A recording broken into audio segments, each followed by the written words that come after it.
It's a hot place. This is a hot place. The temperature is rather high. They are very high temperatures, very high, so the climate is sort of a arid, desert-like climate. So they need a cold morning wind and the evening. Exactly, they get in the cold winds in the when it's still cold, and when it heats up, the air cannot enter. So this book that you that is sort of passed around. It's an attempt to actually record these intelligent ideas from all over the world and put them together as sort of a piece of knowledge where you can sort of pass around. And city and wind. Okay. City and wind.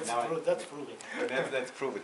So we also drew a map of the whole world, and well, it's too small. You cannot really see it, but you see, it's again this Eurocentric map, but it's here's Europe and here's Japan and here's Africa, and we try to trace a few things.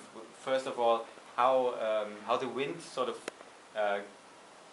flows over the world, but also how certain areas of the world are related. For example, I didn't know before this book that the wind from the Sahara is going to South America and brings sand from the Sahara to South America, and that's actually fertilizes the grounds in South America. So it's a very complex system of how the air moves over the world. So, and of course, I mean, you all know that when there was a big disaster a few years ago, the wind direction was very, very important. So, I mean, it's such a complex system that it's really hard to understand for architects.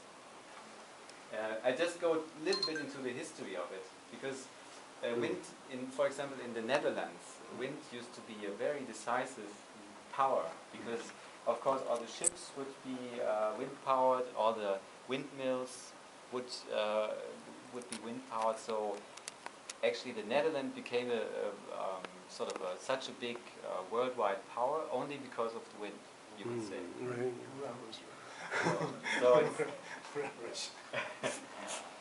So it's interesting to look at culture for example, from a climate view. And many things are related to climate. And again, the gods. Well, here's all the wind gods that you can find. So there's this is Fuji, but there's also, for example, Pazuzu. He's the wind god of Iran. He's a very mean guy, actually. And in Germanic culture, it's called Striborg. He's quite mean and a dangerous guy. But so each culture has its own attitude towards wind, and so we try to just to trace that, because we think it's also important to have that knowledge.